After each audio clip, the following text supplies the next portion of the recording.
Bom, então vou me apresentar também. Boa tarde.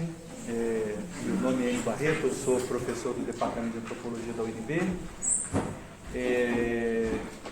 Eu concluí a minha graduação em Ciências Sociais há muitos anos atrás. Para ser mais preciso, meu último ano de curso foi 1986.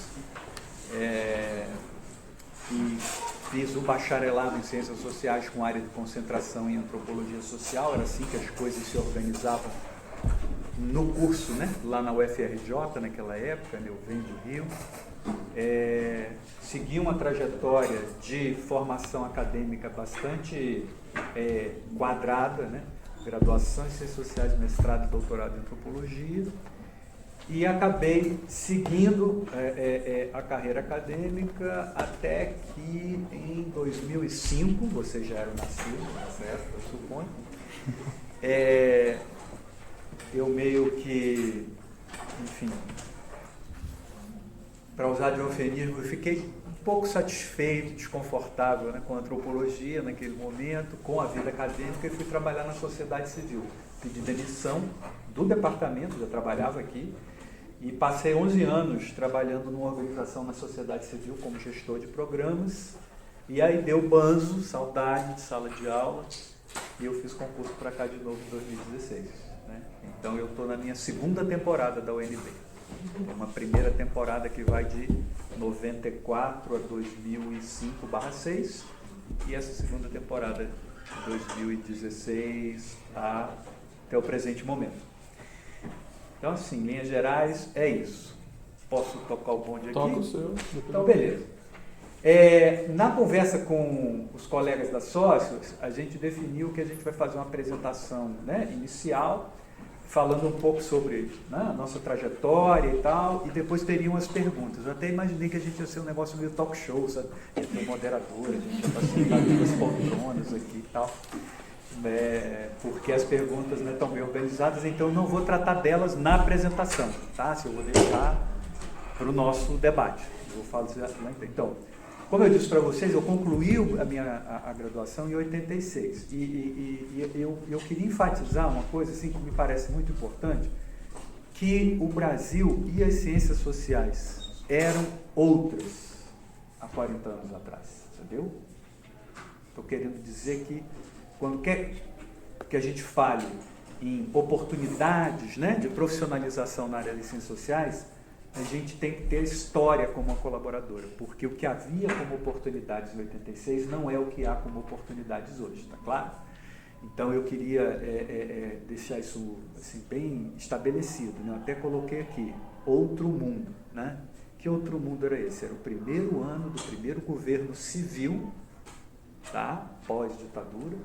Para quem não lembra, Sarney, né? Sarney já foi presidente do Brasil e foi o primeiro presidente civil. Nós estamos falando de um período que é anterior à Assembleia Nacional Constituinte e, portanto, anterior à Constituição Federal. Né? Então, era só para vocês terem uma ideia, né, de alguns marcadores sociológicos do que era a sociedade brasileira naquela época. Pois bem, em 86, por uma circunstância muito específica, eu me tornei monitor de ensino de antropologia. Sabe monitoria? Alguém aqui já foi monitor de ensino de alguma disciplina? Não? Aí, legal. Então, assim como vocês, eu fui monitor de... Só que eu só fui monitor no meu último ano. Por quê? Porque a universidade, naquele momento, estava se reconstruindo. Né? Nós estávamos saindo de um período, não vou dizer de terra arrasada, né, mas de muitas limitações, né, ao ensino superior sob a ditadura. Muitos professores naquela época estavam voltando de exílio, entendeu? Era esse o cenário que a gente tinha.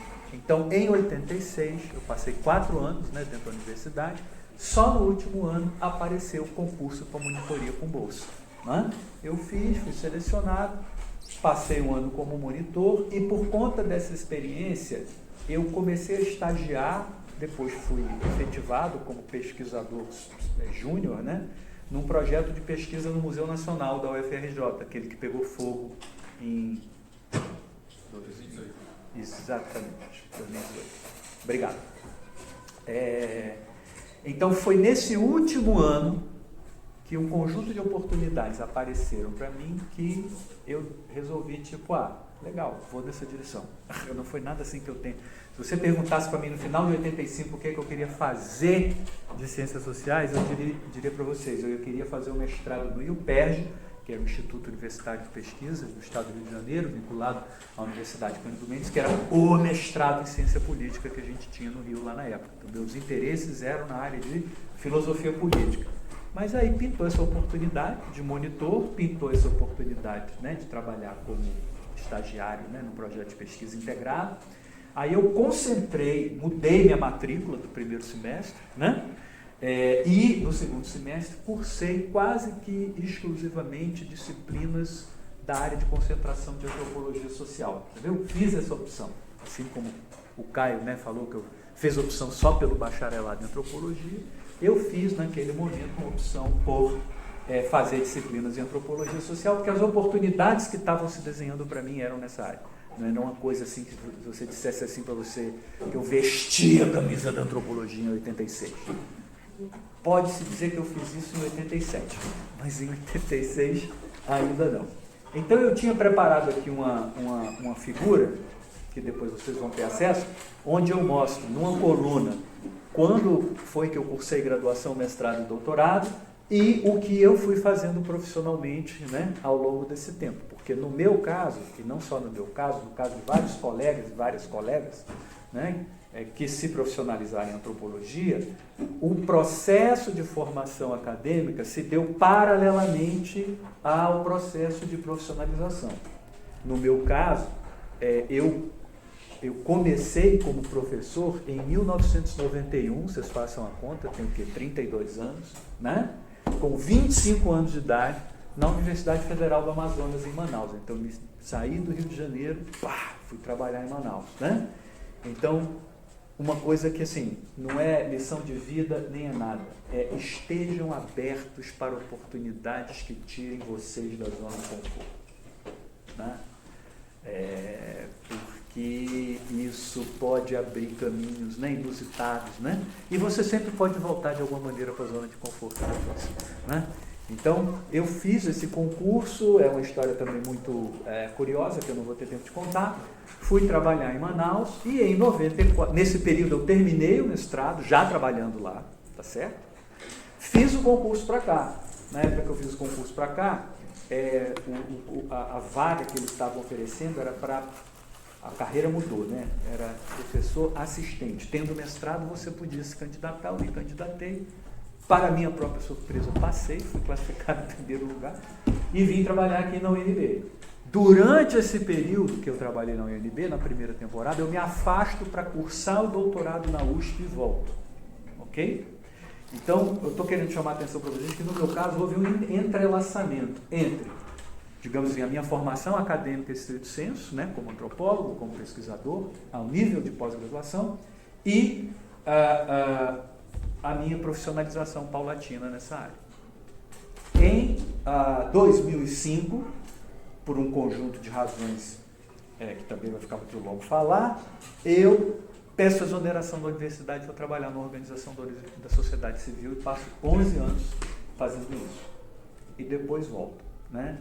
Nesse período que eu estava fora, eu fui convidado por um dos presidentes da Associação Brasileira de Antropologia, que é o professor Luiz Roberto Cardoso de Oliveira, meu colega, né, professor titular do Departamento de Antropologia.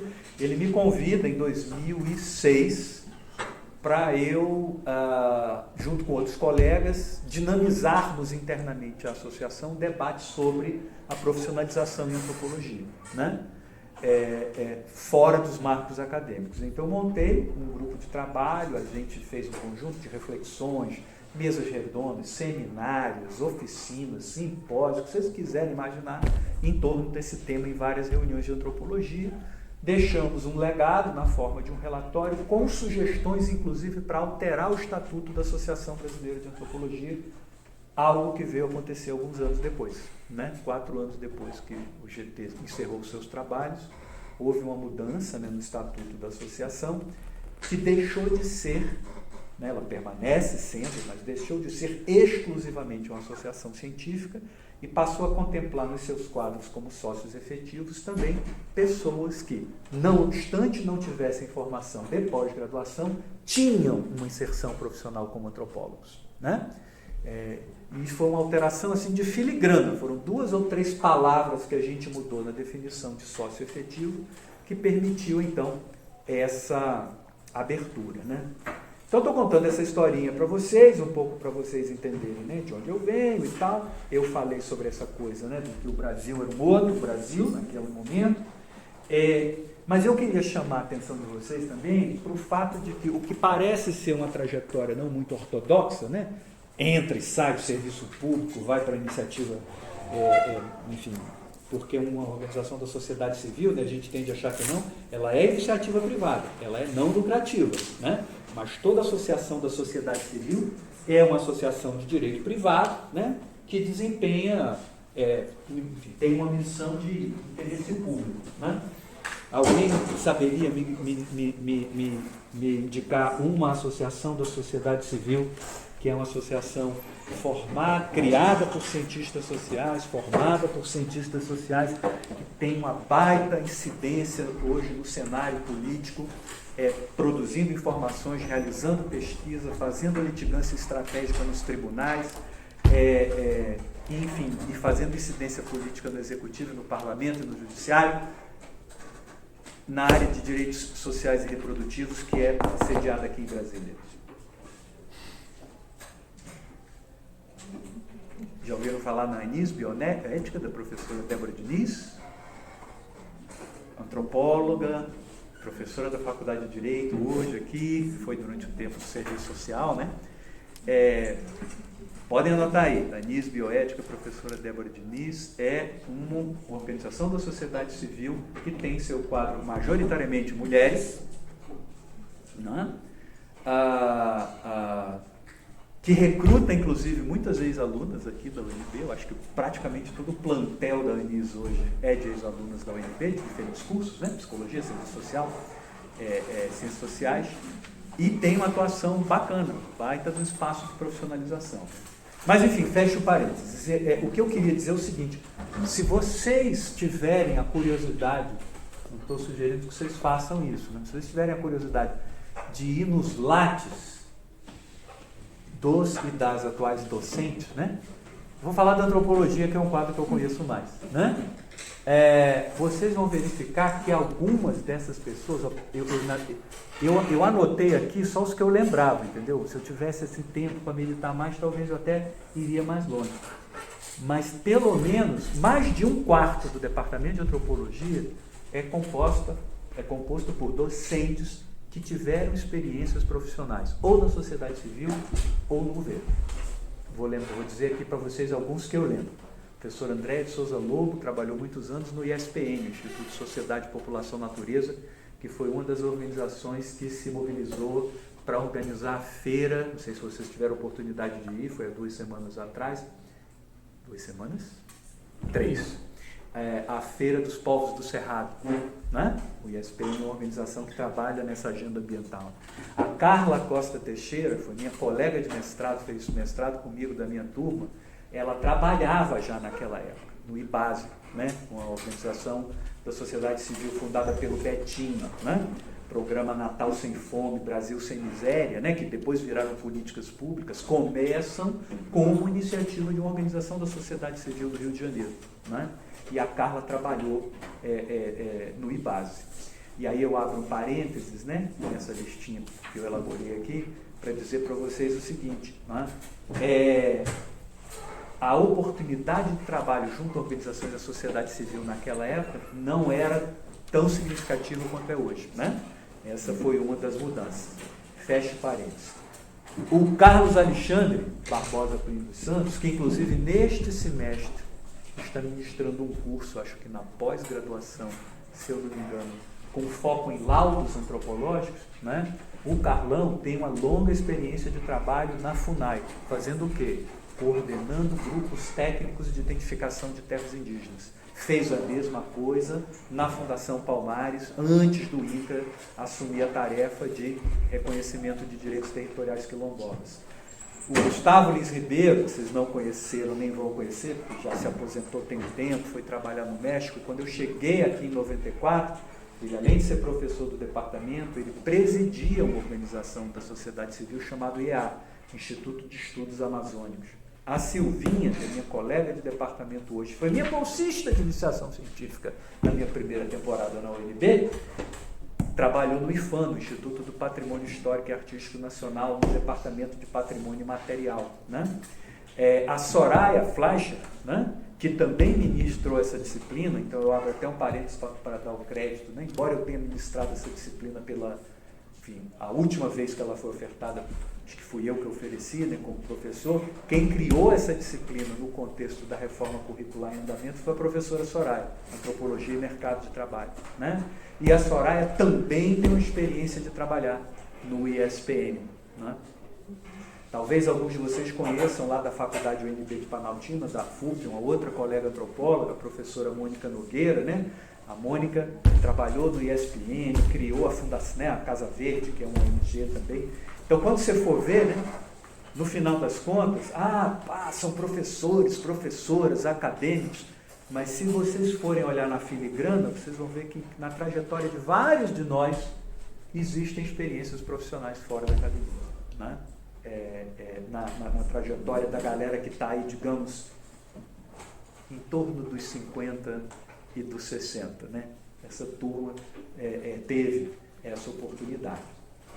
Quero concluir essa minha apresentação inicial dizendo para vocês o seguinte: existem hoje disponíveis gratuitamente na internet e, enfim, em vários lugares, muitas fontes sobre esse tema do mercado de trabalho e das oportunidades, né, de inserção e desenvolvimento profissional nas ciências sociais. Eu vou citar só apenas algumas delas. Um primeiro conjunto de materiais que vocês podem consultar são as publicações da Associação Brasileira de Antropologia, da ABA. Quando eu cheguei aqui, eu estava organizando essas coisas aqui, né, que eu trouxe para mostrar para vocês, e aí o Caio separou. Eu tenho esse livrinho que você me deu até hoje, chama Protocolo de Brasília, que foi resultado de uma reunião que a gente promoveu aqui, eu já não lembro mais quando, mas que trata das condições para o exercício digno, íntegro e ético de um trabalho em antropologia em diferentes áreas do conhecimento. Então, as publicações da ABA, né, elas têm inclusive um recorte histórico, né, começa logo depois da Constituinte, por conta das políticas, né, enfim, ligadas à diferença, né, cultural que o marco, né, da Constituinte inaugura.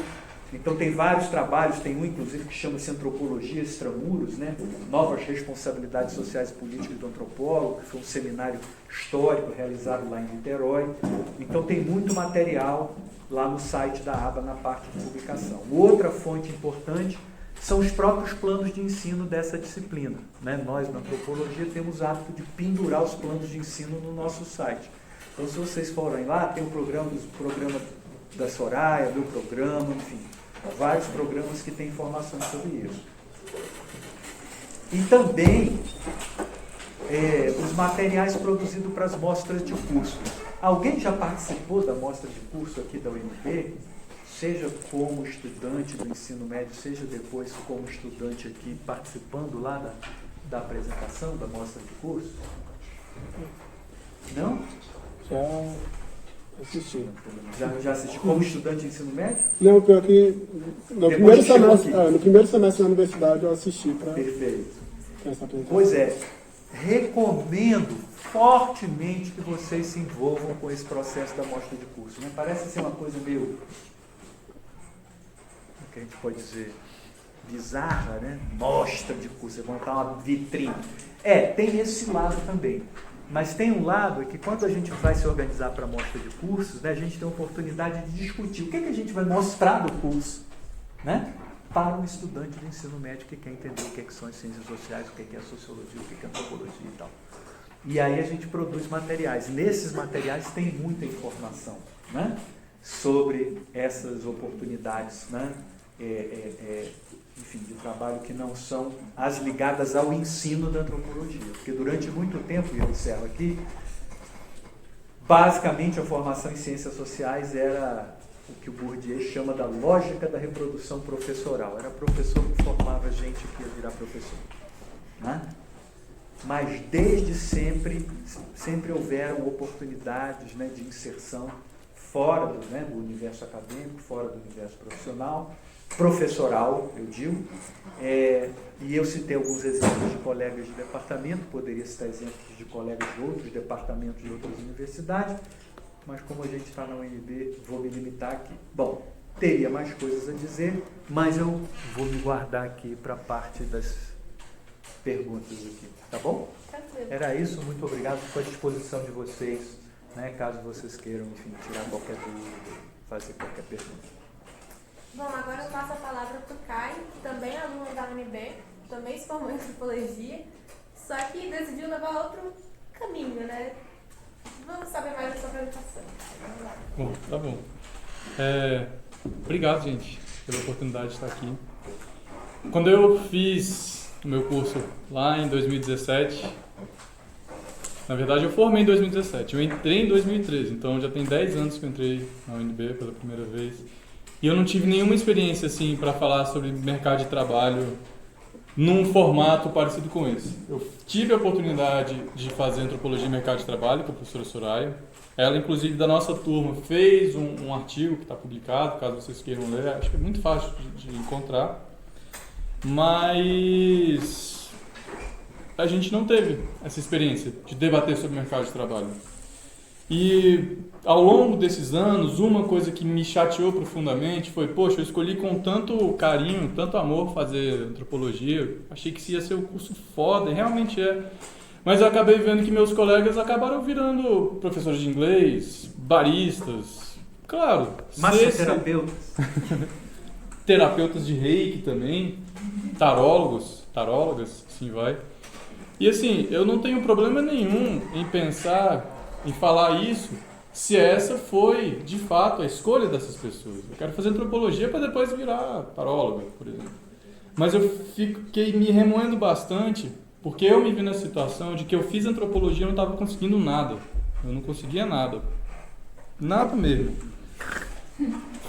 Ao longo do mestrado eu tinha bolsa, isso foi um outro complicador aí, porque quem tem bolsa não pode trabalhar formalmente, porque tem uma questão de burocracia do governo que se cruza CPF, percebe que você tem bolsa, você é obrigado a devolver a bolsa que você recebe.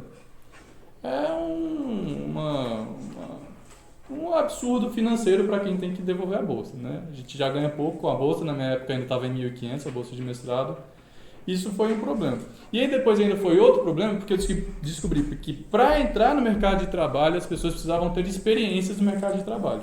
Inclusive a vaga de entrada que eu tive, que era uma vaga júnior, júnior normalmente dentro da hierarquia é aquela vaga que você entra primeiro, ele exigia 2 anos de experiência trabalhando com licenciamento ambiental, para ganhar o valor próximo da bolsa, que era 1.500. E assim, gente, para conseguir esse emprego, para ganhar próximo de uma bolsa, eu entreguei quase que 200 currículos, sabe? Por quê? Porque eu não sabia quais eram os caminhos para que cientistas sociais conseguissem acessar mercado de trabalho para fora da universidade. E depois disso, enfim, fiz um curso de gestão ambiental, porque dentro do mestrado em desenvolvimento sustentável, o mestrado é multidisciplinar. Eu já gostei desde o início dessa perspectiva multidisciplinar, justamente pela antropologia e meio ambiente, que eu cursei com o Enio no meu último semestre, que assim, me abriu as portas e eu pensei, cara, eu quero entender mais desse debate sobre o meio ambiente. Fui para desenvolvimento sustentável, um pouco frustrado, porque eu queria mesmo era cursar mestrado em antropologia, e hoje os professores de antropologia me perdoem, porque eu dou graças a Deus que eu não passei no mestrado em antropologia. Por quê? Porque isso abriu portas. É um pouco do que o Enio falou. Façam coisas diferentes que, a princípio, não façam sentido, mas essas coisas vão abrir portas. E, de fato, abriu para mim. Só que só ter o mestrado não foi o suficiente para conseguir adentrar no mercado de trabalho. Por quê? Porque o mercado de trabalho vai para um lado, a academia vai para o outro. Acabou que eu fiz depois mais um curso de gestão ambiental, e essa é uma das coisas que eu quero começar a provocar vocês hoje. Hoje vocês estão fazendo ciências sociais, mas não parem por aí. Continuem estudando. Se vocês gostam de políticas públicas, façam uma especialização em políticas públicas. Se vocês gostam de especialização de educação, façam licenciatura. Se vocês gostam de cálculo, faça análise de dados. Vai vai por essa onda. E assim, quando eu estava preparando essa apresentação, que não estava indo para a gente projetar, eu estava me perguntando qual ia ser o título para essa apresentação. E eu fiquei pensando, e uma das coisas que eu acho que eu queria debater aqui com vocês é pensar o seguinte: carreira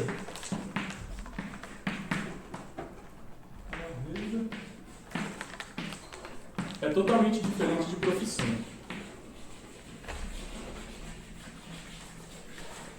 E o que a gente vai trabalhar aqui hoje é isso aqui, ó, é carreira. Quando a gente pensa em carreira, a gente está pensando no que a gente desenvolve enquanto uma vida toda profissional que vocês vão ter. Gente, vocês vão entrando na faculdade. Isso significa que vocês estão aí estudando o quê? 2, 3, 4, 5 anos. Carreira é uma coisa que vai acontecer durante 50 anos. Enquanto profissão, é só um pontinho no tempo. Carreira é tudo isso aqui. Entende? Então, a provocação é para começar a pensar por aí. Que carreira vocês querem seguir? Seja dentro das ciências sociais, ou como no meu caso, usando as ciências sociais para dar suporte para o que eu faço hoje. E o que eu faço hoje? Hoje, eu estou mexendo com sustentabilidade. Sustentabilidade é uma questão da área ambiental, mas ela, de certo modo, é apropriada pela galera do segundo setor, que é o setor privado, para fazer uma gerência dos aspectos ambientais, dos aspectos sociais e dos aspectos de governança. Isso é, será que a empresa está pagando todo mundo bem? Será que a empresa está também cuidando do meio ambiente? No sentido de, por exemplo, tem lá a liberação de água que ela utiliza na fábrica e essa água está dentro dos parâmetros lá da Conamo, com os parâmetros certinho de descarte no meio aquoso. Isso aí. Fazer tudo isso faz parte da sustentabilidade. E também, por exemplo, pensar, a empresa ela é transparente? Quando a gente fala da Vale, por exemplo, a Vale hoje é uma empresa que está reconstruindo a imagem corporativa que ela teve, porque elas destruíram a imagem corporativa que eles tinham com os achos de Mariana e Samar. De um dia para o outro, eles perderam tipo 30 bilhões de dólares na Bolsa de Valores. E nenhuma empresa quer isso. Por quê? Porque se ela perde 30 bilhões de dólares, é claro que os altos executivos vão parar de ganhar muito, mas isso impacta também nos trabalhadores que estão lá embaixo. Por quê? Porque o salário deles vão começar a entrar em... Como que a gente faz para pagar o trabalhador chão de fábrica, a trabalhadora, essa galera que está ali mais no operacional, minerando mesmo, sabe? O impacto de 30 bilhões numa empresa é também impactar tanto quem está lá em cima quanto quem está aqui embaixo. Falando tudo isso, é para começar a debater com vocês. Vocês querem pensar profissão, só uma vaga de ciências sociais que a gente acha, ou vocês querem pensar carreira? Eu demorei 6 anos para começar a pensar isso aqui. E depois de descobrir isso, eu vejo que as pessoas que descobrem isso, além de mim também, elas conseguem dar passos muito maiores, com muito mais segurança, em direção àquilo que elas querem, em direção àquilo que elas desejam, sonham. Seja, por exemplo, quero trabalhar com uma causa super socioambiental, ou seja, quero ganhar lá meus mais de 10 mil por mês. Tá? Eu queria fazer outro ponto, que ia ser legal projetar, mas não dá, mas desconstruir umas pequenas mentiras que a gente ouve a todo tempo. A primeira mentira é, se tudo der errado, tem licenciatura. Gente, pra mim, nos meus 4 primeiros anos de carreira, depois que eu formei em 2017, eu não tinha licenciatura e tudo deu errado. Só que isso, de certo modo, foi bom, porque eu tive que me virar com as condições que eu tinha. Claro, eu sou um homem branco, privilegiado em vários aspectos, mas é difícil para todo mundo. Sabe? Foi difícil para mim, eu vejo que é difícil para colegas que têm informações muito mais amplas do que a minha, mas o que falta para essa pessoa conseguir uma boa vaga para além dessa grande formação que ela tem? Conhecimento não só sobre o mercado de trabalho, mas conhecimento sobre quais vagas estão hoje contratando. E aí que está a desconstrução dessa mentira. Quem contrata hoje não é só quem precisa de professores. Tá? Existem muitas outras vagas, como tecnologia, como comunicação, setores melhor, como comunicação, tecnologia, sustentabilidade, que estão precisando desse saber em ciências sociais que a gente tem. Só que a gente só não sabe transformar isso num resultado para ganhar lá nossos 1.000 por mês. Isso entra para desconstruir a segunda mentira, que todo cientista social ganha mal. A gente ganha mal porque a gente não é organizado como classe, a gente ganha mal porque a gente não tem conhecimento do mercado de trabalho e a gente ganha mal porque a gente não fala sobre dinheiro. Isso era um tabu que tinha na minha época e que até hoje eu vejo que a galera não sabe falar sobre dinheiro. Ah, você ganha quanto? Ah, eu ganho ali uns tanto assim, sabe? E não é. Essa é uma das coisas, outros dos pontos que eu quero conversar com vocês. Conversem sobre dinheiro da forma mais transparente possível. Por quê? Porque dinheiro não é só, digamos assim, um mau feitio do capitalismo, onde as pessoas concentram renda e se tornam, por exemplo, donos dos meios de produção, explorando todo mundo que está embaixo deles. Mas ter dinheiro também é uma forma de a gente conseguir custear os nossos sonhos. Seja o sonho pela transformação social, seja o sonho por exemplo, dar uma boa vida para a nossa família. As ONGs, por exemplo, como o Moeno falou, é uma iniciativa que, querendo ou não, é privada, mas ela tem, o pessoal que trabalha na ONG, tem a consciência de que dinheiro é importante. Por quê? Porque tendo dinheiro é que se vai viabilizar os projetos que eles estão propondo. Outra mentira, que fazer um curso de graduação, ciências sociais, vai determinar aquilo que vocês podem fazer para a vida. Então, uma vez formado em ciências sociais, vocês serão cientistas sociais para sempre? Não, não é isso. Hoje, as nossas carreiras, elas têm várias formas. Se vocês procurarem na internet, vocês vão até ver.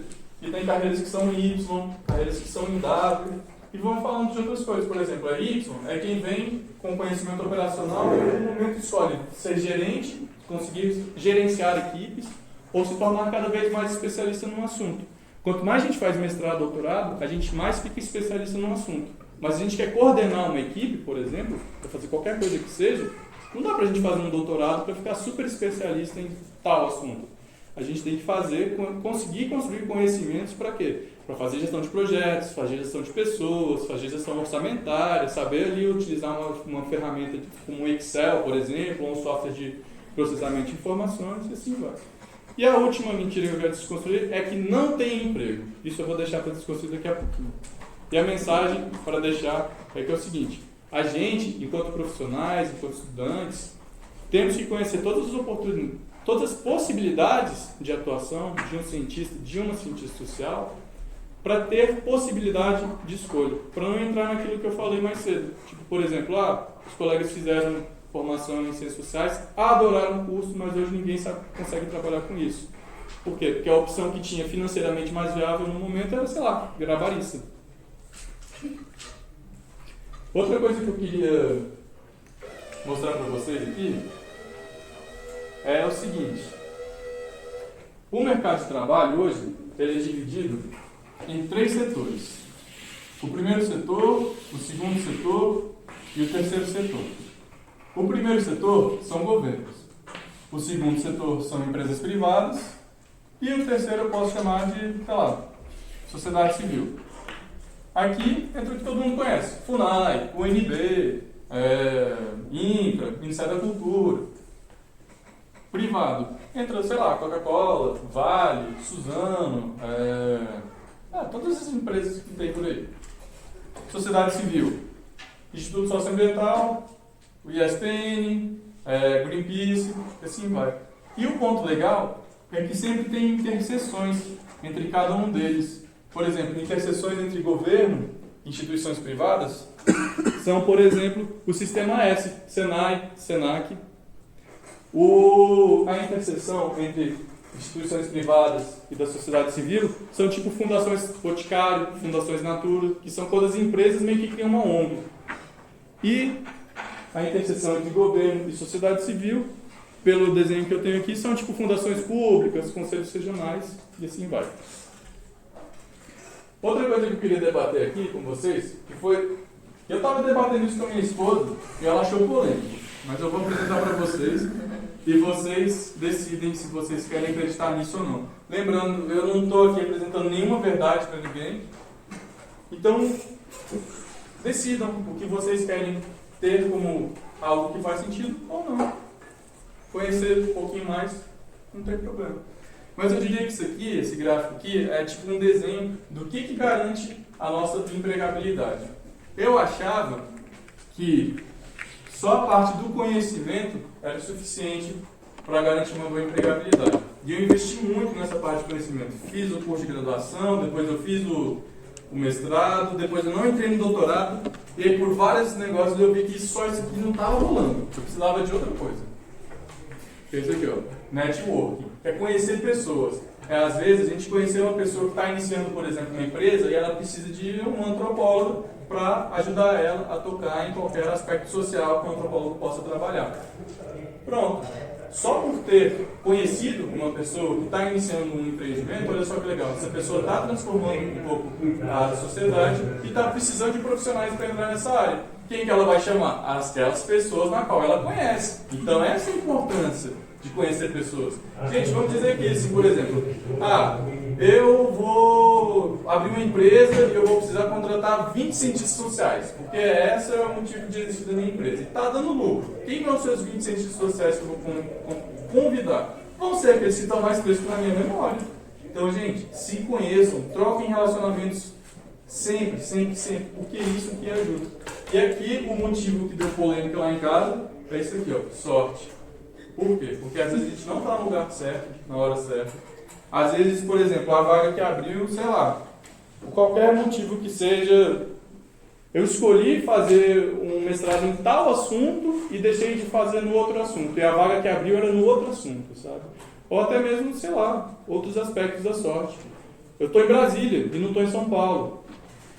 O acesso ao mercado de trabalho em São Paulo é muito maior do que o acesso ao mercado de trabalho em Brasília.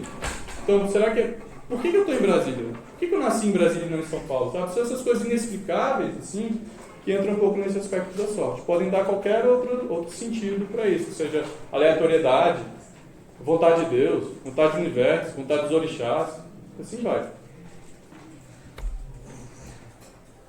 Se a gente entende esses dois desenhinhos aqui, a próxima questão é: onde que a gente encontra vagas? No LinkedIn. E era onde eu queria mostrar para vocês os prints que eu tirei ontem de noite do LinkedIn. Se a gente procura antropologia no LinkedIn, a gente acha 16 vagas. Se a gente procura sociologia no LinkedIn, 222. Se a gente procura direitos humanos, 234. Se a gente procura ciências sociais, 257. Se a gente procura UX, que é a parte de tecnologia, que trata da experiência do usuário com relação ao software. Tem muito antropólogo, sociólogo, cientista social trabalhando nessa área. Tem 3.400 e, sei lá, 50 e alguma coisa vagas. Se a gente procura por diversidade, tem 26 mil vagas. Se a gente procura por dados, tem 48 mil vagas. Isso só em contexto de Brasil. O LinkedIn, ele tem uma funcionalidade legal que o mundo todo usa LinkedIn. E aí, por curiosidade, eu fui procurar sustentabilidade, que é a área onde eu trabalho hoje. Eu não vou nem escrever. Porque tem 54 mil vagas abertas hoje na União Europeia sobre LinkedIn. No LinkedIn. Então, quem sabe falar alguma língua da União Europeia, muito provavelmente francês, inglês ou alemão são as que têm a maior aderência. Gente, tem um mercado aí de 54 mil vagas para trabalhar na sustentabilidade. Aí está outro ponto que eu queria debater com vocês. Não adianta a gente ficar procurando vagas se a gente não conhece os cargos. Então aqui, ó, se a gente pensa em profissão e não em carreira, a gente vai ficar, profissão cientista social. Antropólogo ali, ó, tem 16 vagas. Mas se a gente entende que antropólogos e antropólogas podem trabalhar com sustentabilidade, e esses antropólogos e antropólogas sabem falar inglês, eles podem acessar o mercado da União Europeia, que tem 54 mil vagas ontem à noite abertas no LinkedIn. Para terminar, eu queria abrir um pouco o debate para falar quais essas grandes áreas que às vezes o cientista social ou a cientista social pode procurar por vagas. São as áreas de educação, existem grandes empresas fora dessa lógica de escolinha, tem grandes empresas que trabalham hoje com educação e precisam desses conhecimentos das ciências sociais.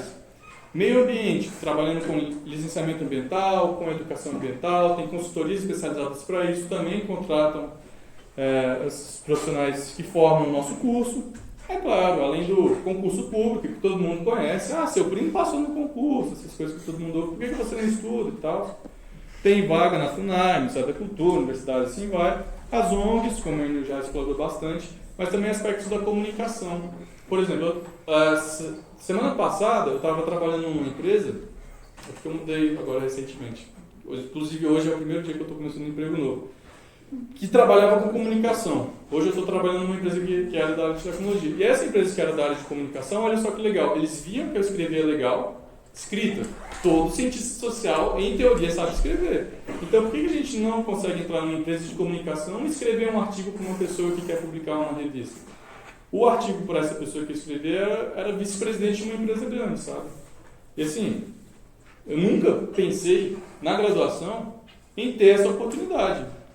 Todo mundo sempre falou que para mim escrever era importante, mas eu não sabia que escrever era importante a ponto de eu ser contratado para escrever para vice-presidente de uma empresa, sabe?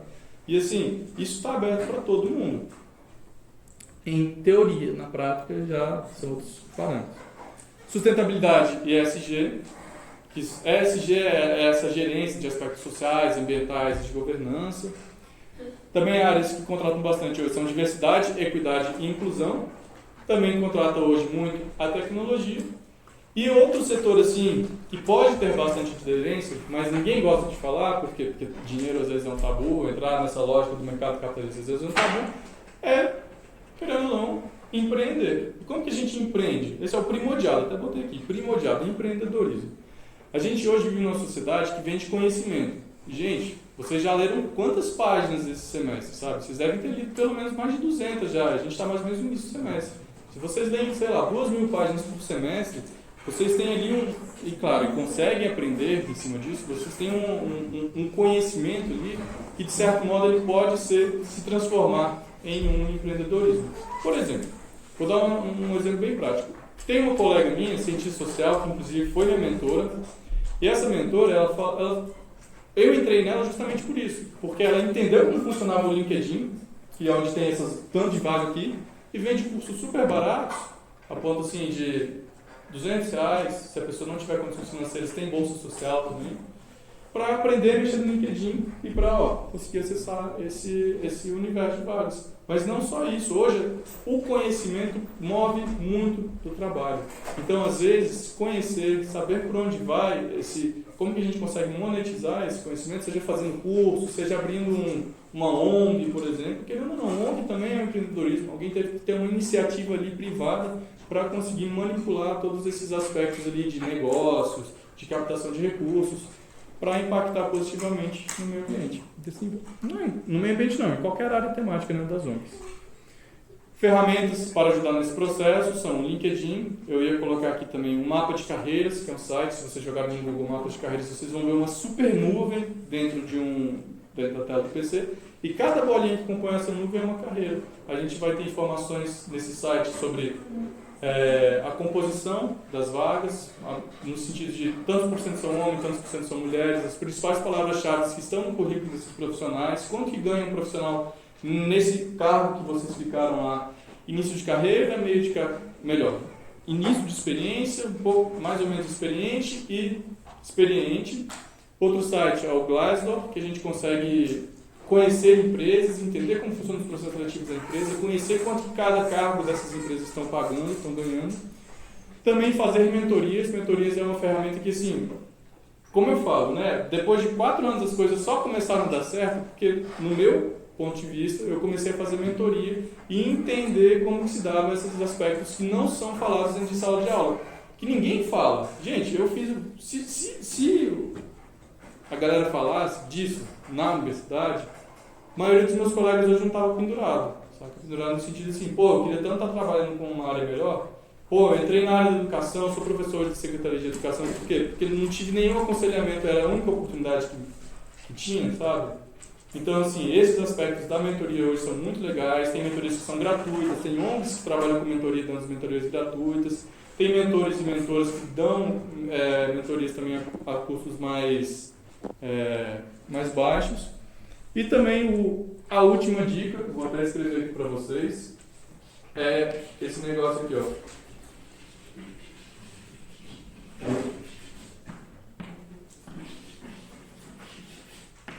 Humanizecast. É o podcast que eu toco em carreiras sobre ciências sociais. É só jogar no Spotify ou no YouTube Humanizecast que vocês vão achar. Quantos episódios já? Já tem 15, inclusive o segundo episódio foi com a Soraya. Para terminar, as dicas que eu quero apresentar para vocês sua graduação não vai determinar o seu futuro, então já pensem nisso, pensem em que futuro vocês querem ter e entendam que ciências sociais não é limitante em aspecto nenhum, só que às vezes vai ser necessário ter conhecimentos adicionais. E isso entra no segundo ponto. Nunca deixe de estudar, mas estude com estratégia. Se a gente quer ascender no sentido profissional, não adianta, por exemplo, a gente fazer um mestrado. Agora eu me desculpo de novo, tá? Não adianta a gente fazer um mestrado em, por exemplo, línguas indígenas e um doutorado em língua indígena de um povo específico. Por quê? Porque esse assunto pode ser importante para quem? Para ONGs, para universidades. Mas será que é importante para quem realmente está querendo contratar um cientista social? Eu não conheço nenhuma organização fora do aspecto do governo e de ONGs que valorizam assim, esse tipo de conhecimento. A gente dá todo o reconhecimento às comunidades indígenas, aos próprios indígenas produzindo seu tipo de conhecimento. E isso entra em outro assunto. Por exemplo, se eu, homem branco, fosse estudar questões indígenas e querer trabalhar com questões indígenas, hoje eu tenho certeza, eu ia ser um extremo frustrado. Por quê? Porque hoje essa galera está produzindo o próprio conhecimento. O que eu, homem branco, tenho a ver com essa causa? Eu posso ser, no máximo, ali um apoiador da causa, mas dificilmente vou ter uma carreira de sucesso nessa área. Isso também está correlacionado com o outro ponto. Acompanhe tendências. Quais são as tendências hoje que estão contratando bastante? Eu já apresento algumas para vocês. Sustentabilidade e área de tecnologia. Conheça que tem empresas também que promovem vagas afirmativas. Tem muita empresa que promove vaga afirmativa e onde que a gente encontra elas? LinkedIn, de novo. Outra dica, converse com o dinheiro entre vocês, colegas também com professores. Às vezes perguntem, quando você iniciou, você estava ganhando quanto, mais ou menos? Essa é uma pergunta que eu nunca te fiz. Era uma outra moeda. Era uma outra moeda. Mas esse tipo de diálogo é importante justamente para a gente não cair em roubada. Achar que está ganhando o valor de uma bolsa de mestrado e está arrasando, que era o meu caso. Gente, na verdade, no meu caso, eu só estava me sentindo frustrado. Faça boas relações, que eu já falei, e saiba quem você é e como isso influencia no seu trabalho. Por exemplo, eu desde cedo sabia que eu não queria concurso público e também não queria entrar na Secretaria de Educação. Então, não adiantaria eu fazer licenciatura.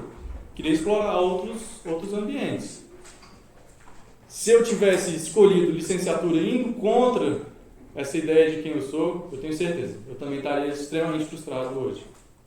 E a última dica seja multidisciplinar. Hoje estamos estudando ciências sociais, mas amanhã vocês querem estudar o quê? Comunicação, diversidade, estatística, a parte hard das ciências do meio ambiental, tipo, saber calcular índice de demanda bioquímica de oxigênio, por exemplo, que tem na água. O que vocês querem fazer no futuro, nessa multidisciplinariedade? Não sei, isso fica a cargo de cada um. Mas que cada um saiba quais são as áreas que gosta e conseguir correlacionar isso com as tendências do que está acontecendo hoje. Então, gente, era isso. Muito obrigado. Estou aqui à disposição.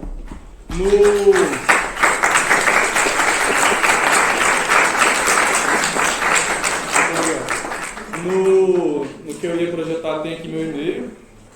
E tinha também uma provocação que eu faço com vocês, tem o LinkedIn e vocês me acham no LinkedIn só botando meu nome lá, Caio Pinheiro, e assim vai. Valeu, obrigado. Queria apresentar as apresentações dos dois, foram top. E agora a gente vai começar com a rodada de perguntas que a gente preparou, nós da Sócios. Mas depois a gente vai abrir, se vocês tiverem alguma dúvida mais pessoal, talvez vocês sentiram que não foi saciada com as nossas, vocês podem fazer tranquilo. A primeira que a gente tinha preparado era onde os profissionais das ciências sociais podem aplicar seus conhecimentos. Mas eu acho que a gente já deixou meio claro, né? Teve até desenho claro, que quem entendeu, ele desenhou. Onde encontrar oportunidades de trabalho também. Você falou, Glassdoor, no LinkedIn, no mapa de carreiras. LinkedIn, principalmente, foi assim, na minha experiência, foi o que mudou para mim. Por quê? Porque eu já entendia, no momento que eu estava procurando emprego, que eu não ia conseguir virar professor universitário. Quando eu entrei na graduação, eu queria ser professor universitário, achava massa, é muito legal a vida e tal. Mas, gente, para virar professor universitário hoje, você tem que terminar a graduação, fazer mestrado, fazer o doutorado, depois fazer o pós-doc. Isso aí já vão, 12 anos de estudo. Eu não queria, depois de um tempo eu percebi que eu não queria enfrentar esses 12 anos de estudo, sabe? E aí, o que resta ao cientista social? A minha dica é LinkedIn, mas procurem as respostas de vocês. Posso acrescentar? Com certeza. Eu tinha anotado o LinkedIn aqui também, e tem o ResearchNet, né, que é específico para pesquisadores, mas que é muito legal também. Na turma, acho que na turma que você fez, Caio, de Antropologia e Mercado de Trabalho, o Rafael montou uma lista de discussão muito boa, onde circulam informações bem direcionadas para... é uma lista de discussão, então a pessoa tem que, né, pedir para ser incluída, mas ela é uma lista de discussão bem aberta, assim, ela não é muito de proprietário, né? E, às vezes, tem grupos específicos de WhatsApp para isso, né? Então, você teria que saber localizar, né, e identificar. O que é importante é que, fora desses aplicativos /redes, né, porque são isso, né, o que eu queria dizer é que ninguém vai encontrar um site, um app chamado Oportunidades para Ciências Sociais. Está aí uma boa, inclusive, oportunidade. Quem tiver competência para desenvolver isso, né, certamente vai conseguir, né, um aplicativo de muito interesse. Então, tem que correr atrás e assinar notificações, né, em mais de uma plataforma de oportunidade, para você receber informação nova sobre isso, né? A oportunidade não vai cair na cabeça da gente se a gente não estiver correndo atrás dela, entendeu? Isso eu digo um pouco também por experiência própria, né? Porque quando eu quis sair daqui da UNB, né, em 2004/5, né, não tinha LinkedIn nessa época, né? Eu usei network, né, e indo atrás das informações. Me candidatei para 6 posições, fui selecionado para uma. Tchau, UNB, né? Fui para essa para qual fui selecionado. Então, acho que essas dicas do Caio são muito, muito importantes, né? Assim, a gente tem que estar presente nessas conexões, senão a informação não vai chegar para nós. A nossa próxima pergunta, na verdade, são 2 em uma, mas eu vou falar devagar para todo mundo entender direitinho. Quais oportunidades para a área de ciências sociais se destacam em Brasília? E a segunda parte, quais oportunidades podemos encontrar realizando uma carreira fora do Distrito Federal? Acho que o professor ainda tem mais carteirada para dar sobre o assunto. Mais ou menos. Talvez o Caio tenha, inclusive por conta da diferença geracional, né? E ele já está falando numa linguagem, num tipo de inserção que já se comunica melhor com vocês. Mas eu diria sim, e essa resposta tem a ver com a pergunta lá do final sobre a ciência política, né? Mas eu vou deixar ela para depois, né? Eu acho que aqui em Brasília tem o que um sociólogo francês contemporâneo, que é o Bourdieu, chama de uma dada propriedade de posição, né? Você não é a capital da República à toa, né? Então, o fato de Brasília ser capital da República cria um conjunto de oportunidades que tem a ver exatamente com isso, né? Com o fato dela ser capital da República, com aqui estarem os ministérios, aqui estarem as embaixadas, né? A gente não falou sobre isso, mas tem um ex-aluno da Silvia, que eu tive até na banca de TCC dele, o Veras, né, que estava trabalhando na Embaixada Britânica, entendeu? Como profissional de formação em Ciências Sociais e Antropologia, especialista em assuntos indígenas e de meio ambiente, né? Então, as embaixadas, né, aqui, ou seja, existe um conjunto, né, de organizações que fazem parte do que a gente pode chamar de esfera pública institucionalizada, né, que estão aqui, né? Nessa interseção aí entre o público e o privado. Exatamente, né? No desenho do Caio isso aparece muito claramente. Agora, fora do DF, evidentemente, enfim, tem um mundo de coisas aí para fazer. Mas eu acho que Brasília é especialmente diferenciada nesse aspecto, né? Eu tenho, por exemplo, uma ex-aluna de graduação que estava trabalhando para a Sociedade Ruralista Brasileira, entendeu?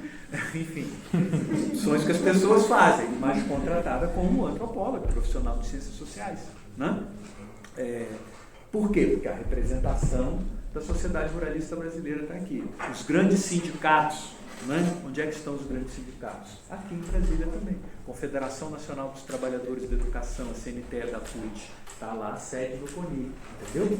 Então você tem um conjunto de instituições que têm representação em Brasília e que eventualmente podem recrutar profissionais com competências e habilidades típicas do profissional, né, que teve uma formação básica em ciências sociais.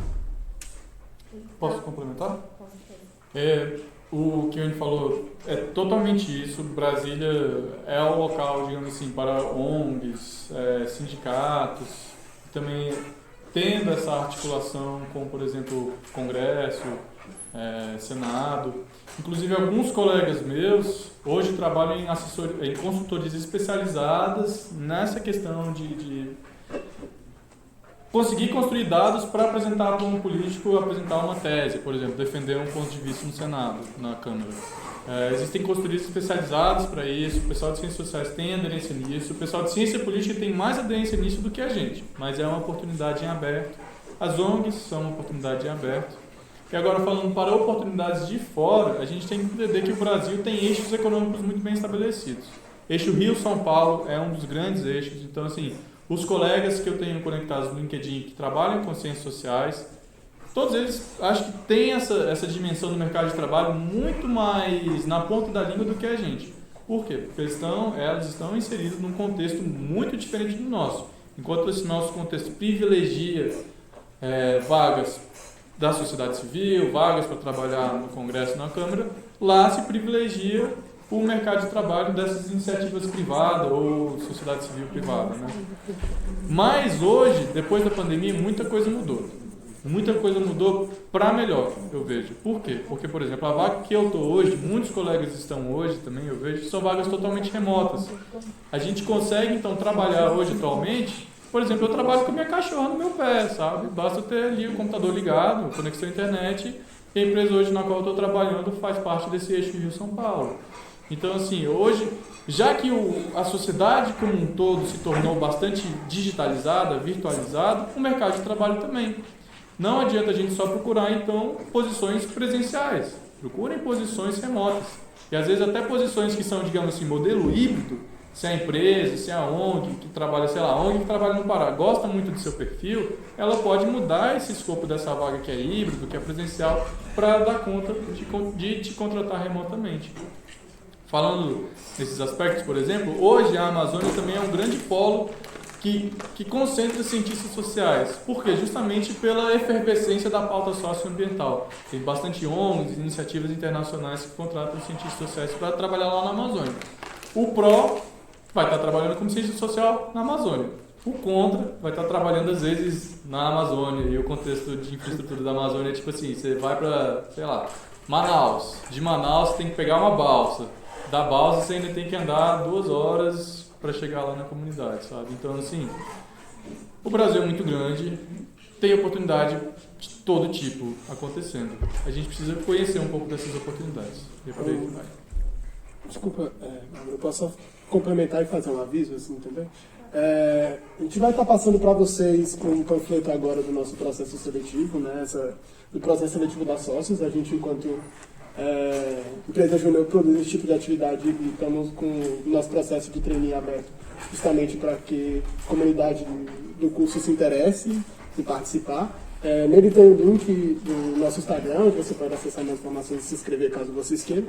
E complementando o que os nossos 2 palestrantes estão falando, tem uma coisa também, assim, uma certa tarefa para o nosso campo de predição sobre certas tendências que a gente tem que fazer, especialmente com essa digitalização das relações de trabalho e com a tendência de regularização das plataformas digitais, de mídias sociais que vem acontecendo, é que todas essas empresas estão precisando e fazendo instituições tanto de lobby, né, de estarem aqui presentes nos espaços políticos para tratar com as instâncias e instituições de governo sobre seus interesses. Lobby e advocacy, né? Tem muita definição nesse meio, mas primeiro, quando é corporativo é só lobby.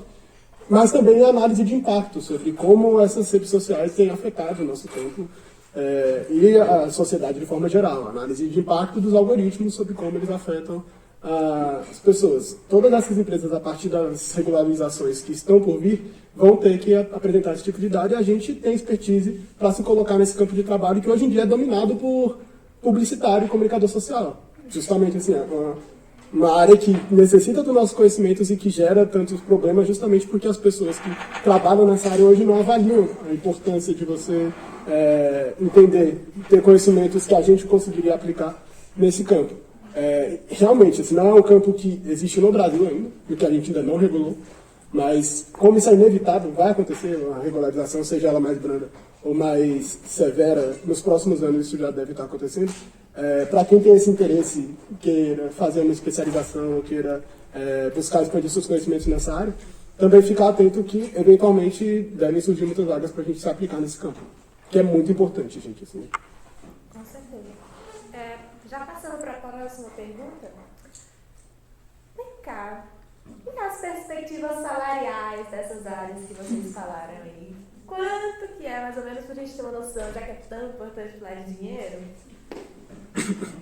Vamos falar de dinheiro então, né? Quais são as perspectivas salariais dessas áreas que a gente comentou para a ciência social? Você quer Posso falar? começar? Você está Fala. certamente mais atualizado do que eu.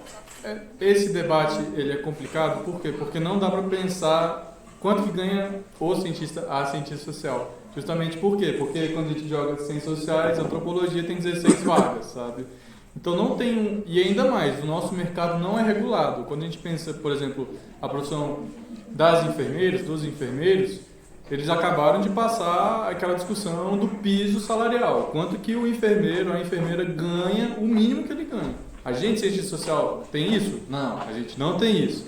Então a gente pode trabalhar em situações totalmente degradantes, no sentido de ganhar talvez às vezes menos de um salário mínimo, não ter nem carteira assinada. Como a gente pode também, às vezes, conseguir ascender nessas hierarquias assim. E, por exemplo, um dado legal. Um sociólogo, colega nosso hoje aqui, ele está como presidente do IFAM. É o Leandro Gress, ele é sociólogo pela UNB. A carreira dele, ele começou como professor de cursinho. Depois candidatou para a Câmara Legislativa do Distrito Federal, virou deputado distrital. Virar deputado distrital, não sei quanto que ganha, mas olha só, um cientista social no cargo de deputado. A gente começa a destacar essa ideia aqui, ele estava construindo a carreira dele. Quando ele entrou como deputado federal, ele escolheu ir para a vida pública e construir a carreira dele nesse aspecto. E certeza que nessa posição ele está ganhando mais de 10 mil. Hoje no IFAM, como presidente do IFAM, com certeza ele deve estar ganhando lá próximo de 20 mil. O estágio que eu consegui quando eu estava fazendo gestão ambiental, mas olha só, eu já tinha carga de ciência social por trás, já tinha um mestrado atrás, nas costas. Conseguir um estágio nesse momento foi digamos assim, um diferencial que a pessoa que estava contratando viu desse meu perfil. Nesse estágio, eu estava ganhando 2 mil. E o cargo, aquele que eu falei que eu estava super frustrado, que era de 44 horas semanais, com carteira de trabalho assinado, eu estava ganhando o mesmo esquema. Só que a diferença era, eu ia todo dia para a Esplanada, trabalhar num negócio que eu estava achando terrível, sem perspectiva de crescimento, enquanto também, por outro lado, deu para achar um estágio que estava pagando a mesma coisa, eu estava trabalhando com uma carga horária reduzida e eu estava com perspectiva de crescimento na empresa, o que de fato aconteceu. Depois eu fui contratado pela mesma empresa, trabalhando dentro da área de sustentabilidade, tá? Nessa vaga, que depois de eu virar estagiário, eu cheguei nela, eu estava ganhando 4 mil. Depois eu fui contratado para uma outra empresa, uma empresa de comunicação, ainda na área de sustentabilidade, eu passei a ganhar 6 mil. E hoje eu estou numa empresa que trabalha com sustentabilidade e tecnologia e estou ganhando 6.500. Só que a questão, qual que é? Não é CLT. Então, isso é, em resumo, eu não tenho direito trabalhista nenhum. Eu sou PJ, pessoa jurídica, eu tenho uma empresa no meu nome e eu vendo serviços da minha empresa, Caio Pinheiro Empresa, para essa outra empresa. Então, são essas esse, por exemplo, o que em 6 anos mais ou menos eu consegui perceber e estou aqui compartilhando com vocês. Mas, para além disso, o conhecimento de caso que eu tenho é que sustentabilidade é uma área crescente. E hoje, pessoas assim, que conseguem encabeçar uma estratégia de sustentabilidade para uma empresa ganham tranquilamente acima de 20 mil, sendo trabalho de tipo 50 mil, um horizonte possível para essas pessoas. Só que é claro, eu estou falando isso, mas isso não é um negócio simples que todo mundo vai conseguir alcançar. Querendo ou não, isso a gente ainda vive num sistema capitalista onde muitas desigualdades imperam.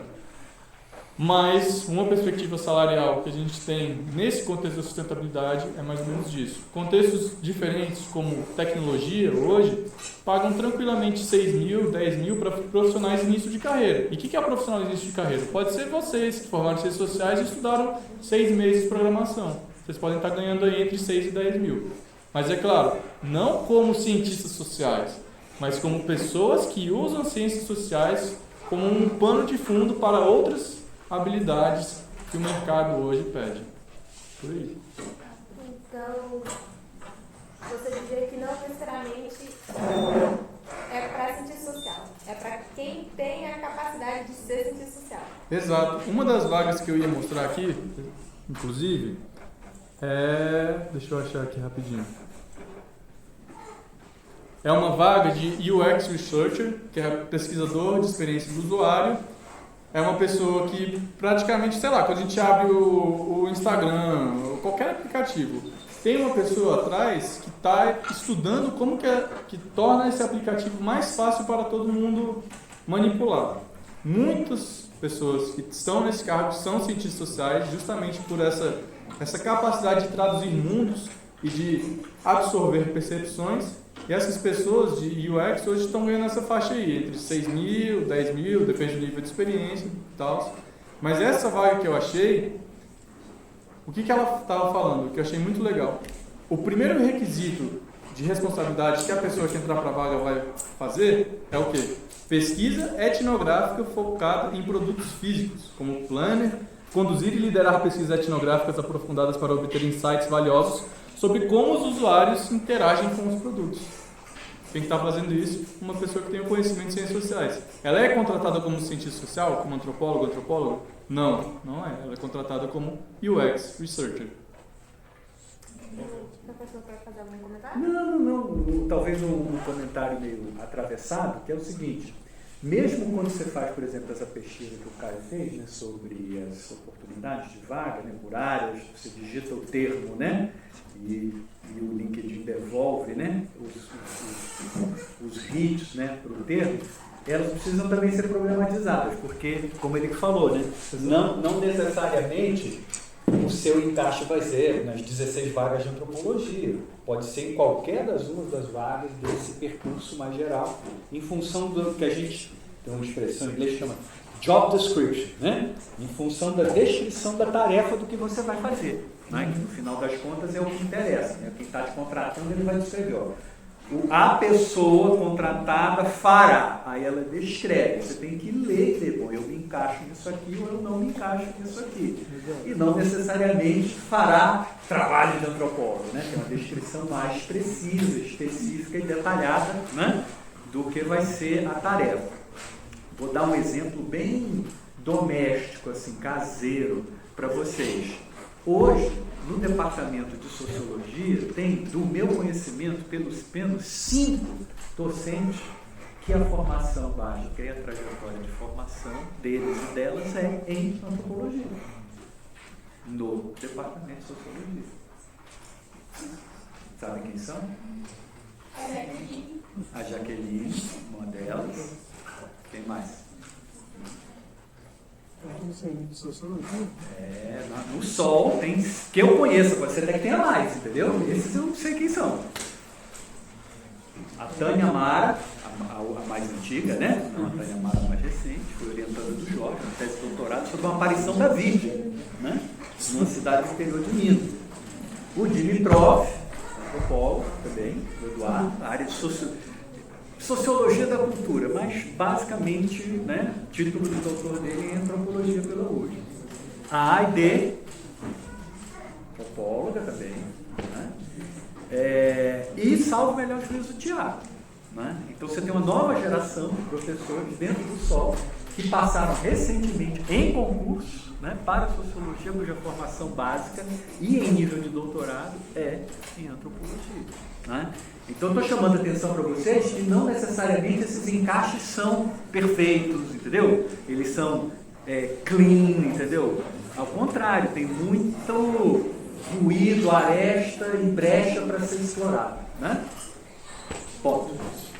Aproveitando esse gancho, a nossa próxima pergunta é sobre quais são as especializações que parecem mais relevantes para a atuação no mercado de trabalho e se vale a pena fazer pós-graduação.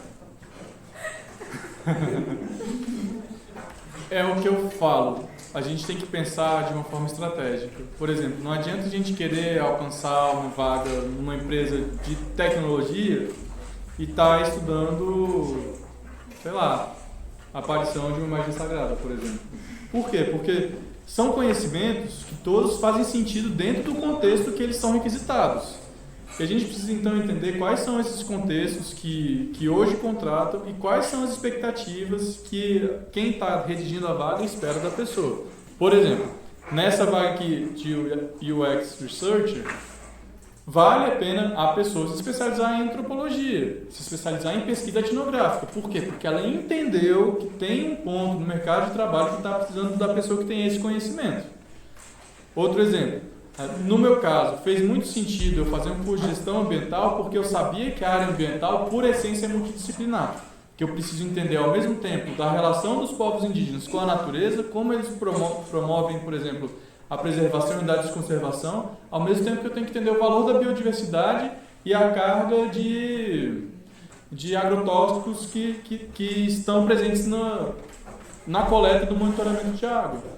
Então, em resumo, saibam onde vocês querem chegar enquanto desejo, enquanto vontade e pensem estrategicamente. Às vezes não adianta a gente fazer um doutorado para entrar numa vaga como essa, mas às vezes vale sentido fazer uma pós-graduação, que é o que o pessoal chama em MBA, sei lá, pós-graduação aplicada ao mundo dos negócios mesmo. Por quê? Porque hoje o mercado de trabalho do segundo setor privado valoriza muito mais pessoas que têm MBA do que pessoas que têm doutorado. Mas também tem um contraponto. Às vezes tem algumas empresas que trabalham muito com conhecimento científico. Sim, hoje tem empresas que, por exemplo, trabalham com conhecimento científico estabelecendo metas que empresas podem alcançar para estar precavendo o aquecimento global. São o que o pessoal chama de metas baseadas na ciência, SBTI, o termo em inglês, se jogar no Google vocês acham fácil. SBTI, galera, adora doutores, mas doutores que entendem o quê? Que entendem o potencial de aquecimento global de um determinado gás. A gente tem que ser estratégico na hora de fazer essas escolhas, em resumo. Então, algumas coisas, né, sobre essa coisa das especializações que parecem mais relevantes e quando vale a pena fazer pós-graduação. De novo, tem essa questão do tempo, né, da história, da geração.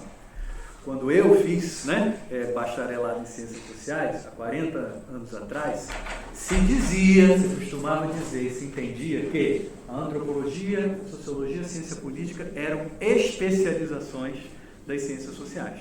Então, se você quisesse se tornar sociólogo, antropólogo ou cientista político, você tinha que obrigatoriamente fazer um mestrado. E durante muito tempo, era o título de mestre que assegurava o reconhecimento da especialização disciplinar do profissional de ciências sociais. Foi assim durante muito tempo. Aconteceu uma coisa diferente nos últimos 15 anos, que foi o surgimento de cursos de graduação em antropologia, que não eram uma realidade, por exemplo, na minha época. Né? De 2005, 2006, até mais ou menos ali 2014, 2015, 2016, foram criados 14 cursos, criados assim, reformas curriculares de cursos de ciências sociais deram origem a 14 cursos de graduação em antropologia. Isso cria um elemento novo, que não havia antes disso, é o bacharel em antropologia. Né? A UNB, a UFRJ, várias universidades ainda oferecem o bacharelado pleno com habilitação ou área de concentração em antropologia social, né? Então esse é um elemento a se levar em conta quando a gente está falando se vale ou não a pena fazer a pós, porque depende também de como a gente quer ser reconhecido, né? Que é uma outra dimensão desse processo. Bom, em relação às especializações, eu diria que vale a pena fazer especialização, todas as especializações, né, que permitam a vocês ampliar o repertório de métodos e técnicas de pesquisa que vocês dominam. Se eu olho para a minha trajetória e vejo algumas lacunas, né, na minha formação, é exatamente nessa área, né? É uma área que eu gostaria de ter sido, principalmente de atualizar todos esses aplicativos novos, entendeu? Ligados à inteligência artificial, que fazem análise de discurso com apertar de 2 ou 3 comandos, né? Nada disso eu domino muito bem, gostaria muito de fazer especializações, porque, né, ainda me resta um pouco de vida útil dentro da universidade e eu queria, né, dominar essas ferramentas. Eu acho que esse é um elemento importante. E quando eu falo em métodos e técnicas de pesquisa, eu não estou apenas me referindo a esses, né, dessa dimensão mais de tecnologia da informação. Eu estou falando, por exemplo, existe uma metodologia de sistematização de experiências, né? Tem um sociólogo chileno, Oscar Hara, que desenvolveu uma metodologia de sistematização de experiências. Ora, se você sabe como, né, sistematizar a experiência de um coletivo, de um sindicato, de uma organização da sociedade civil, até de uma instituição, né, governamental, não é? Esse é um talento, uma competência, uma habilidade que você pode vender no mercado de consultoria, por exemplo, né? E eu diria uma terceira coisa, que é a seguinte, que é algo que está num domínio talvez mais do imponderável, que é o seguinte, você se forma em antropologia e você vai, sua vida toma uma direção que te afasta da antropologia, você vai ser, sei lá, massoterapeuta, entendeu? Você vai ser, enfim, trabalhar com qualquer outra coisa que tenha alguma conexão, né, e tal. E aí chega um momento da sua vida que você quer refletir sobre aquela experiência. E aí você volta, de certa maneira, para o colo da disciplina no qual você foi formado. A gente tem hoje lá na antropologia, eu conheço duas delas, né, duas colegas, né, que se reconhecem como antropólogas, mas que se profissionalizaram para outras direções e que resolveram que era o momento da vida delas para elas darem uma refletida no que elas fizeram profissionalmente à luz da antropologia, né? E elas voltaram, são pessoas que foram minhas alunas na primeira temporada da UNB e estão fazendo mestrado só agora. Por quê? Vida profissional tomou uma direção, só que no momento ela disse, não, agora eu quero usar a antropologia para refletir sobre o que eu fiz até aqui agora profissionalmente. E vão fazer mestrado, entendeu? Então a possibilidade da pós-graduação, né, ela está aberta para, digamos assim, diferentes horizontes e caminhos, né, e trajetórias que as pessoas seguem e que não estão pré-determinadas por antecipação, né? Pode acontecer da pessoa voltar, né, para fazer uma pós-graduação tardiamente, segundo determinado tipo de critério, mas que foi o tempo dela, entendeu? Ela decidiu que ela ia fazer aquilo naquele momento porque achava que era importante. Então, eram só esses elementos que eu queria trazer. Muito obrigada. A gente tinha separado mais umas perguntas, mas acho que por questão de horário, porque realmente está muito quente e a gente tem umas prismas lá fora, eu vou terminar e depois a gente vai abrir para as perguntas de vocês. E a minha pergunta final é, enquanto aluno, enquanto aluna, o que eu posso fazer para agregar no meu currículo, dentro e fora da universidade? Posso começar? Por favor. O Caio certamente terá dicas mais relevantes que a minha. Mas eu diria o seguinte, acho que eu vou, se vocês me permitirem, eu vou interpelar a formulação da pergunta. Porque, assim, eu acho que, no meu entendimento, todas essas coisas que eu vou mencionar agora, de fato, elas vão aparecer no currículo. Mas eu acho que elas são importantes, não porque elas aparecem no currículo, mas por aquilo que elas permitem como espaço de aprendizagem e desenvolvimento de competências e habilidades que você não vai encontrar só na sala de aula. Então, eu sempre procuro chamar atenção pelo fato de que o espaço da universidade, né, a sala de aula, o aprendizado de alguns conteúdos substantivos é parte do processo, né, que não se esgota ali. Então, eu até escrevi, isso está escrito e, né, posso passar o texto depois. Eu acho importante participar de todos os espaços de formação e aprendizagem extracurriculares que a universidade propicia. Projeto de extensão, iniciação científica, estágio, PET, PIBID, CISO, sócios, Mundaréu, que é o podcast, né, que a Soraya está coordenando, realizar estágios remunerados ou não remunerados em instituições públicas e privadas, fazer cursos presenciais ou online em áreas de interesse. A UNB tem uma escola de línguas, né, que oferece, né, oportunidade de aprendizado de línguas a um custo menor do que você, entendeu? Pagar um curso de inglês ou francês aí fora. Então, se vocês olharem para a universidade, para as oportunidades que já existem aqui, de desenvolver competências e habilidades, inclusive de, nesse processo, se descobrir, né, porque você amplia as oportunidades, né, de se ver, pô, é isso aqui que eu quero fazer. E não necessariamente você vai descobrir isso numa sala de aula, você vai descobrir isso numa outra, né, num outro tipo de atividade. Então, quanto mais vocês tiverem condições, né, porque isso é tudo no domínio do ideal. A gente trabalha, a gente pega ônibus, né, cedo para chegar aqui no horário, a gente sai do BSAM para o BSAS, né? Uma disciplina das 8 e a outra das 10, né? Então a gente sabe que tudo isso é muito complexo e difícil. Mas do ponto de vista ideal, criar condições para vocês terem uma participação plural dos espaços de aprendizagem que a universidade oferece e que não se limitam à sala de aula. Estão na extensão, na iniciação científica, né, nos vários projetos e iniciativas que estão aí e, eu acrescentaria, na vida comunitária dos centros acadêmicos, entendeu? Eu sou daqueles que acham que eu não tive centro acadêmico, né? Eu participei, né, na época que eu tive na universidade, os centros acadêmicos estavam completamente, né, desmobilizados, basicamente porque eles eram aparelhos de partidos naquela época, né? Funcionavam assim, então a gente preferia não ter centro acadêmico do que ter um aparelho. Então, mas a vida afetiva, social, né, que os CEAs, né, que as associações atléticas oportunizam, também são espaços de amadurecimento afetivo, emocional, né, de inteligência, e eu acho que tá aí também é importante. O Enio falou basicamente tudo, eu só ia reforçar a parte de aproveitem tudo que a universidade proporciona, seja, por exemplo, a experiência de empresa júnior, seja a multidisciplinaridade que vem da semana universitária, a possibilidade de pegar curso de áreas que não tem nada a ver, tipo, por exemplo, sei lá, fazer um curso ali na o pessoal de ecologia, fazer outro curso ali com o pessoal de ciência da computação ou de artes cênicas, da música, tudo isso pode agregar bastante ao currículo.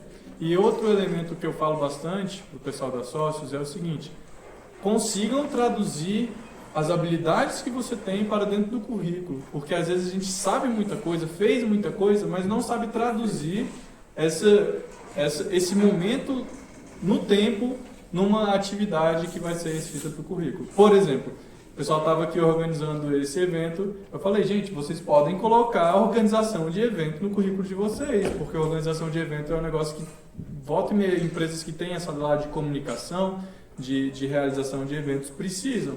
E vocês estão desenvolvendo habilidades que talvez vocês não estejam percebendo, mas olha só que legal. Fazer um evento universitário é a organização de evento, é uma habilidade que pode ir para o currículo. Perfeito. Bom, queria de novo agradecer as respostas e queria ver se alguém já tem alguma pergunta. Eu tenho.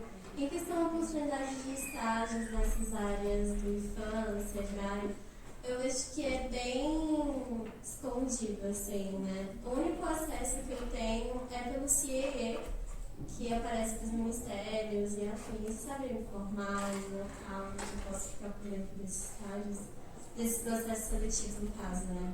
LinkedIn, é o LinkedIn. Só que o LinkedIn é uma rede social voltada ao trabalho, que ela tem se expandido muito nos últimos anos. Inclusive nessas eleições que mudou o corpo do executivo, do legislativo e tal, algumas vagas que essas pessoas abriam, como por exemplo vagas para assessores, vagas para compor a equipe técnica de alguém do executivo, essa galera resolveu levar esses processos para o LinkedIn. Então, assim, o que eu posso dizer para além disso, o CIE, para mim, nunca deu resultado nenhum. Deu resultado ter networking, que era conhecer uma pessoa que estava trabalhando dentro do ministério, que abriu uma outra oportunidade e ela apresentou meu currículo para o chefe dela que estava promovendo o estágio. Outra questão que vale a pena, às vezes, ter em mente é o seguinte, de que existem estágios remotos também. Hoje, empresas grandes, empresas muito grandes mesmo, não estou falando tipo empresinha pequena assim que tem 40 funcionários, estou falando de empresas grandes que promove processos seletivos, programas de estágio remotos. E aí nesses programas são abertos e as pessoas podem se candidatar. Por exemplo, eu sei por conhecimento de causa, né? A gente que trabalha na área de sustentabilidade, na área ambiental, sabe que a Vale fez uma cagada extrema com Mariana e Brumadinho. E hoje eles estão tentando recuperar essa reputação institucional deles através de muitas políticas de diversidade, inclusão e de crescimento de expansão de vagas. A Vale, hoje, dado todos os problemas que ela teve no passado, é uma empresa que está aberta, que sempre abre programas de estágio, programas de trainee. Trainee é outro elemento interessante. Quando a gente forma e não tem necessariamente experiência de trabalho, muitas empresas abrem trainees. E como que a gente acompanha? Entre no site, vai nesse site dessas grandes empresas. De cabeça eu tenho o nome de 3, que é a Vale, que é a Boticário, que é a Natura, talvez a Coca-Cola tenha também. Mas oportunidades, pelo menos ali, da esfera do privado, de empresas capitalistas, segue muito pelo LinkedIn. ONG, talvez você também vai encontrar pelo LinkedIn, mas eu acho que ONG e essa esfera do governo, a gente consegue muito mais vagas, infelizmente, conhecendo as pessoas que já trabalham lá e precisam de um estagiário. Não é um processo assim transparente, no sentido de que todos têm as mesmas oportunidades. Quem vai ter mais oportunidade é quem conhece a pessoa que já está lá dentro. Entendi. Professor, ele quer adicionar alguma coisa? Não, eu acho que essa coisa que você falou, os estágios dessas instituições têm sido historicamente uma baita oportunidade, né? Para muitos egressos aqui do curso, o Caio é testemunha disso também.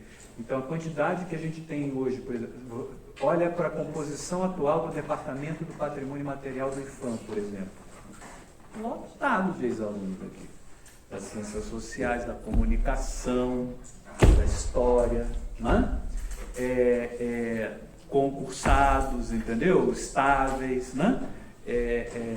Tem um ex-orientando meu que foi coordenador do Inventário Linguístico Nacional, que é o Marquinhos Garcia, né?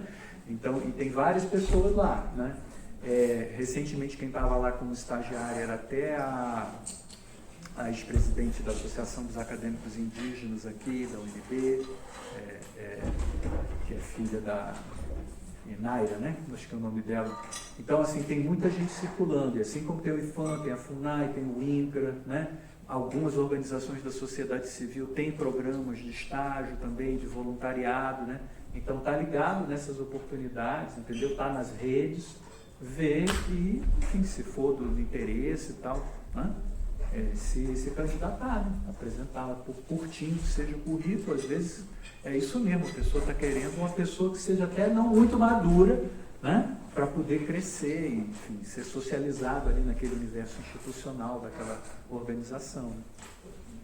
Posso dar só mais uma palavrinha? Uma outra dica sobre esse esquema é que quando a gente procura vaga, às vezes a gente vai ver que, por exemplo, a vaga abre para jornalista, advogado, economista, mas não é para ciências sociais. O que a gente vai fazer? A gente vai deixar de aplicar? O meu ponto de vista é não deixa de aplicar. Perfeito. Tenta conseguir algum outro caminho para chegar nessa pessoa que está promovendo a vaga. Por quê? Porque esse profissional é um profissional que muito provavelmente não conhece ciências sociais. Mas é o que o Enio falou, a descrição do que a pessoa precisa fazer nesse cargo é totalmente aderente com o que a gente aprende no curso. Então, não, deixem de se aplicar porque não pede. apresenta o currículo mesmo assim e faça a segunda manobra, que é tenta achar quem está promovendo a vaga. No LinkedIn isso é muito fácil, é só você entrar no perfil da empresa, ir em pessoas e sai mandando mensagem. Tem uma vaga de estágio aberta. Quem que é a pessoa que está promovendo essa vaga? Gostaria de apresentar meu currículo. As pessoas vão responder no LinkedIn. Eu falo isso porque isso já aconteceu comigo e foi assim que eu consegui as oportunidades. Perfeito. Mais alguém tem alguma pergunta? Bom, eu tenho uma para encerrar, né? E a gente conseguir terminar a atividade. Entrei hoje no LinkedIn. Criei minha conta hoje. Sou uma bebê no LinkedIn. Como é que eu faço conexões? Como é que eu faço networking? É que nem meio... Vocês pegaram um Facebook? É meio que nem Facebook, assim, só que com um diferencial de que a gente conecta pessoas mais ou menos de uma forma estratégica. A gente quer conectar com pessoas que possam nos oferecer oportunidades de trabalho ou que possam nos fornecer conhecimentos que melhorem a nossa empregabilidade. Então vale a pena jogar, por exemplo, sustentabilidade. Quero trabalhar com meio ambiente e sustentabilidade. Joga sustentabilidade no LinkedIn. LinkedIn permite filtrar as pessoas que têm sustentabilidade no currículo e você vai adicionando. Adiciona, manda mensagem. Gente, tem que ser cara de pau mesmo, porque assim, a timidez virtual não vai levar ninguém a lugar nenhum. Então, gostei do seu perfil, queria aprender com você, vi que você é formado, sei lá, em tal área. E como que foi a primeira oportunidade de emprego? Ou então, gostei muito da empresa que você trabalha. Se tiver alguma oportunidade de estágio, por favor, manda para mim. E com essas conexões, assim, a gente vai crescendo na rede, vai se conectando com novas pessoas. E o que eu acho legal é que chegou um ponto, por exemplo, na minha rede, que eu tenho tanto cientista social, tanta pessoa trabalhando com sustentabilidade, que é muito comum eu abrir o LinkedIn e a primeira coisa que aparece são vagas em aberto, sabe? Então, assim, não importa se a gente é graduando. Importa que a gente já está... A gente está construindo conhecimento junto com o networking, já que a parte da sorte é meio que a aleatoriedade do universo, vamos trabalhar nessas coisas que a gente consegue manipular, que é conhecer pessoas e que é crescer no conhecimento. Isso aí ajuda bastante. Perfeito. De novo, muito obrigada pela participação, muito obrigada por vocês terem vindo apreciar o evento de hoje e acho que é isso, né? Vamos comer.